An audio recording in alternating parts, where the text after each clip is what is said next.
رمضان وہ مہینہ ہے جس میں قرآن نازل ہوا جو لوگوں کے لیے سراپا ہدایت ہے، برکتوں و رحمتوں کا سائبان تحفہ رمضان۔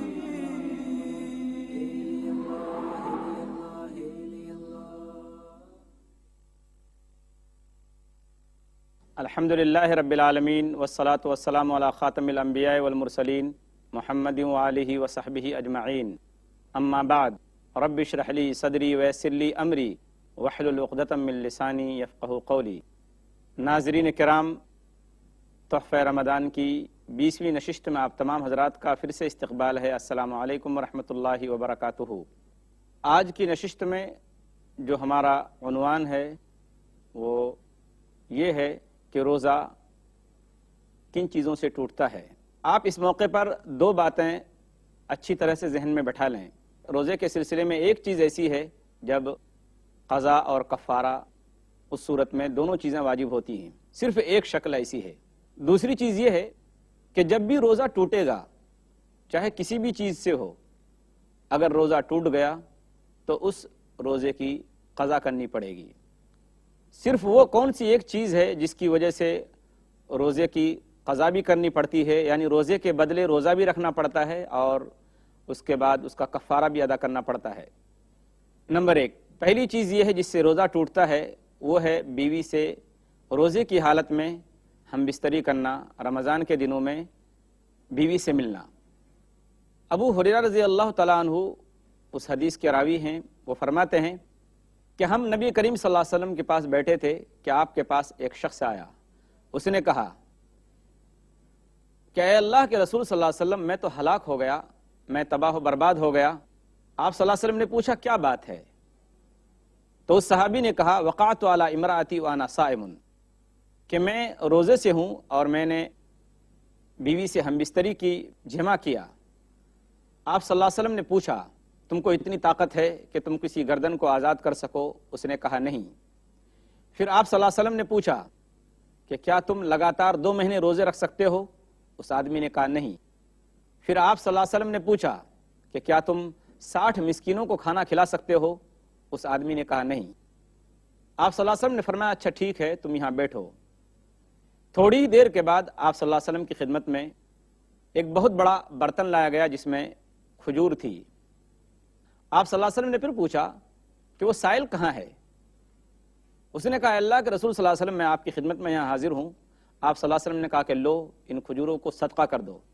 اس صحابی نے کہا اے اللہ کے رسول صلی اللہ علیہ وسلم، کیا میں اپنے سے زیادہ محتاج پر صدقہ کروں؟ خدا کی قسم، مدینے کی بستی میں، مدینے کی آبادی میں مجھ سے زیادہ محتاج اور کوئی نہیں ہے۔ تو آپ صلی اللہ علیہ وسلم کو ہنسی آ گئی، یہاں تک کہ آپ صلی اللہ علیہ وسلم کی داڑھ نظر آنے لگی۔ آپ صلی اللہ علیہ وسلم نے پھر فرمایا، کہا کہ ٹھیک ہے، لو اور اس کو اپنے گھر والوں پر صدقہ کرو، اپنے گھر والوں کو کھلاؤ۔ صحیح بخاری کتاب الصوم حدیث نمبر 1936۔ اس حدیث سے معلوم ہوا کہ رمضان میں روزے کی حالت میں دن کے وقت اگر کوئی شخص اپنی بیوی سے ملتا ہے، ہم بستری کرتا ہے، تو اس کو اس دن کے روزے کے بدلے میں روزہ رکھنا پڑے گا اور روزے کا کفارہ بھی ادا کرنا پڑے گا۔ کفارہ 3 چیزوں میں سے ایک چیز کرنا پڑے گا۔ نمبر 1، یا تو غلام آزاد کرے یا پھر لگاتار 2 مہینے روزے رکھے۔ اگر یہ بھی نہیں کر سکتا تو پھر 60 مسکینوں کو کھانا کھلائے۔ اگر کوئی شخص آج کی تاریخ میں بھی ان تینوں میں سے کوئی چیز کرنے کی طاقت نہیں رکھتا اور اس نے اپنی بیوی سے رمضان میں روزے کی حالت میں ہم بستری کر لی، تو آج بھی اس شخص کو یہی حکم دیا جائے گا کہ وہ شخص صدقہ کرے۔ لیکن جب ان 3 چیزوں میں سے اگر کوئی چیز کرنے کی اس کو طاقت ہو جائے گی تو پھر اس کے لیے کفارہ ادا کرنا ضروری ہے۔ واللہ اعلم بالصواب، اللہ زیادہ علم والا ہے۔ اس سلسلے میں چند ضروری مسائل میں عرض کرتا چلوں کہ مثال کے طور پر ایک شخص ہے، اس نے رمضان میں ایک دن میں اپنی بیوی سے روزے کی حالت میں کئی مرتبہ جمع کیا، تو اس کے اوپر کتنے کفارے ہوں گے؟ اس کا جواب یہ ہے کہ اگر ایک دن میں، رمضان میں دن کے وقت اگر ایک دن اپنی بیوی سے کئی مرتبہ ملا ہے تو اس کو صرف ایک کفارہ دینا پڑے گا۔ دوسری بات جو ضروری ہے وہ یہ ہے کہ اگر میاں بیوی دونوں کی رضامندی سے ایسا ہوا ہے، ہم بستری ہوئی ہے، تو مرد کو بھی کفارہ دینا پڑے گا اور عورت کو بھی کفارہ دینا پڑے گا۔ اور اگر مرد نے زبردستی کی ہے عورت کے ساتھ، مجبور کیا ہے اس کو، تو اس صورت میں صرف مرد کو کفارہ دینا پڑے گا، عورت کے ذمے کچھ بھی نہیں ہوگا۔ تو پہلی چیز جس سے روزہ ٹوٹتا ہے وہ ہے رمضان میں دن کے وقت بیوی سے ہم بستری کرنا، اس سے قضا بھی ہے اور کفارہ بھی ہے۔ صرف یہی ایک صورت ہے جس میں قضا اور کفارہ دونوں چیزیں ہیں۔ دوسری چیز یہ ہے کہ آدمی بغیر کسی مرض کے، بغیر کسی سبب کے اگر روزے کی حالت میں کچھ کھا پی لے تو اس سے روزہ ٹوٹ جائے گا، اس کے ذمے قضا رکھنا ضروری ہے اس روزے کی۔ ابو ہریرہ رضی اللہ تعالیٰ عنہ سے روایت ہے، انہوں نے کہا کہ اللہ کے رسول صلی اللہ علیہ وسلم نے فرمایا کہ من افطر رمضان من غیر علت ولا مرض، کہ کوئی شخص، جس شخص نے بھی رمضان میں بغیر کسی سبب کے، بغیر کسی مرض کے، بیماری کے اگر روزہ اس نے توڑ دیا تو چاہے زندگی بھر وہ روزہ رکھے، اس کو وہ روزے کی برکت اور روزے کا وہ ثواب حاصل نہیں ہوگا۔ لیکن اگر کسی شخص نے ایسا کر لیا تو اب کیا کرے؟ اس کا جواب ایک دوسری حدیث میں ہے کہ نبی کریم صلی اللہ علیہ وسلم نے فرمایا، سعید بن مسیب رحمۃ اللہ علیہ اس حدیث کے راوی ہیں، وہ کہتے ہیں کہ اللہ کے رسول صلی اللہ علیہ وسلم کے پاس ایک شخص آیا، اس نے کہا، اے اللہ کے رسول صلی اللہ علیہ وسلم، انی افطرت من رمضان، کہ اللہ کے رسول میں نے رمضان کا روزہ توڑ دیا۔ تو آپ صلی اللہ علیہ وسلم نے فرمایا کہ دیکھو، تصدق واستغفر اللہ، کہ دیکھو اللہ کے راستے میں صدقہ و خیرات کرو، اللہ سے اپنے گناہ کی معافی مانگو، وصم یومن مکانہ، اور اس ایک دن کے بدلے میں ایک دن روزہ رکھو، یعنی اس کی قضا کرو۔ ارواء الغلیل جلد 4 حدیث نمبر 92۔ اس کے ساتھ ساتھ جو تیسری چیز ہے جس سے روزہ ٹوٹ جاتا ہے، صرف اس پر قضا ضروری ہے، یعنی اس دن کے بدلے روزہ رکھنا ضروری ہے، کہ اگر عورت کو حیض آ جائے، ماہواری آ جائے رمضان میں روزے کی حالت میں، تو اس کا روزہ ٹوٹ جائے گا، اور وہ روزے کی تو قضا کرے گی، نماز کی قضا نہیں کرے گی۔ صحیح بخاری کی روایت ہے، صحیح بخاری کتاب الحیض، باب ترک الحید الصوم، حدیث نمبر 304۔ تو اس حدیث سے پتہ چلا کہ جب عورت کو حیض آ جائے تو اس کا روزہ ٹوٹ جاتا ہے۔ یہاں عورتوں کے مسائل کے سلسلے میں ایک اہم بات میں بتاتا چلوں۔ فرض کیجئے عورت کو حیض آ گیا، حیض کا خون آ گیا سورج ڈوبنے سے تھوڑی دیر پہلے، تو کیا وہ اپنے روزے کو جاری رکھے گی یا اس کا روزہ خود بخود ٹوٹ جائے گا؟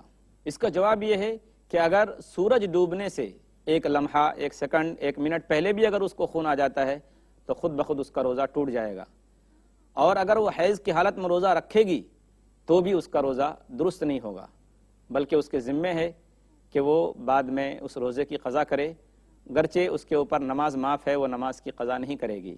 اس وقت بھی انسان کا روزہ ٹوٹ جاتا ہے اور قضا ضروری ہے جب زبردستی آدمی قے لائے۔ عن ابی ہریرہ رضی اللہ عنہ قال قال رسول اللہ صلی اللہ علیہ وسلم من زرعہ قیء وهو صائم فلیس علیہ قضاء وان استقاء فلیقضی۔ سنن ابی داؤد کتاب الصیام حدیث نمبر 2380۔ آپ صلی اللہ علیہ وسلم نے فرمایا کہ اگر کسی شخص کو خود بخود قے آ جائے روزے کی حالت میں تو اس کے ذمے کوئی قضا نہیں ہے، لیکن اگر زبردستی قے لائے تو اس شخص کے لیے ضروری ہے کہ وہ اس دن کے روزے کی قضا کرے، یعنی اس دن کے بدلے ایک روزہ رکھے۔ اس کے علاوہ اس وقت بھی آدمی کا روزہ ٹوٹ جاتا ہے جب آدمی کسی بھی طریقے سے منی نکالے۔ منی اگر نکالے آدمی کوئی بھی طریقہ اپنا کر، چاہے مشت زنی کر کے یا کوئی اور دوسرے طریقے سے، تو اس وقت بھی روزہ ٹوٹ جائے گا آدمی کا، اور اس کے ذمے اس روزے کی قضا ہوگی، اس روزے کے بدلے روزہ رکھنا پڑے گا۔ اسی لیے حدیث میں منع ہے ایسے شخص کے لیے کہ جو شخص اپنی شہوت پر قابو نہ رکھ سکتا ہو، اس کے لیے ناجائز ہے کہ وہ اپنی بیوی کے ساتھ لیٹے یا بیوی کا بوسہ لے روزے کی حالت میں دن کے وقت۔ آپ صلی اللہ علیہ وسلم سے ایک شخص کے بارے میں پوچھا گیا کہ اللہ کے رسول صلی اللہ علیہ وسلم کہ کیا کوئی شخص روزے کی حالت میں اپنی بیوی کا بوسہ لے سکتا ہے یا اس کے پاس لیٹ سکتا ہے؟ تو آپ صلی اللہ علیہ وسلم نے ایک شخص کو اجازت دے دی۔ پھر دوسرا شخص آیا، آپ صلی اللہ علیہ وسلم نے اس دوسرے شخص کو اجازت نہیں دی۔ راوی کہتے ہیں، سنن ابی داؤد کی روایت حدیث نمبر 2387، کہ آپ صلی اللہ علیہ وسلم نے جس کو اجازت دی کہ وہ اپنی بیوی کے ساتھ روزے کی حالت میں لیٹ سکتا ہے، بوسہ لے سکتا ہے، تو وہ شخص بوڑھا تھا، اور جس شخص کو آپ صلی اللہ علیہ وسلم نے منع کر دیا کہ وہ اپنی بیوی کے ساتھ نہ تو لیٹ سکتا ہے اور نہ اس کا بوسہ لے سکتا ہے روزے کی حالت میں، وہ شخص جوان تھا. اسی لیے اگر کوئی شخص روزے کی حالت میں اپنی بیوی سے ہنسی مذاق کی بات کرے، دل لگی کی بات کرے، یا اس کے پاس لیٹا تھا یا اس نے بوسہ لیا اور منی نکل آئی اس کی، تو ظاہر بات ہے اس شخص کا روزہ ٹوٹ جائے گا. اس کو اس روزے کے بدلے روزہ رکھنا پڑے گا. اس لیے جو شخص اپنی شہوت پر اور اپنی خواہش پر قابو نہیں رکھ سکتا ہو، اس کے لیے ضروری ہے کہ وہ روزے کی حالت میں اپنی بیوی کے پاس نہ تو لیٹے اور نہ بیوی کا بوسہ لے، ورنہ اس بات کا اندیشہ ہے قوی کہ اس کا روزہ ٹوٹ جائے گا.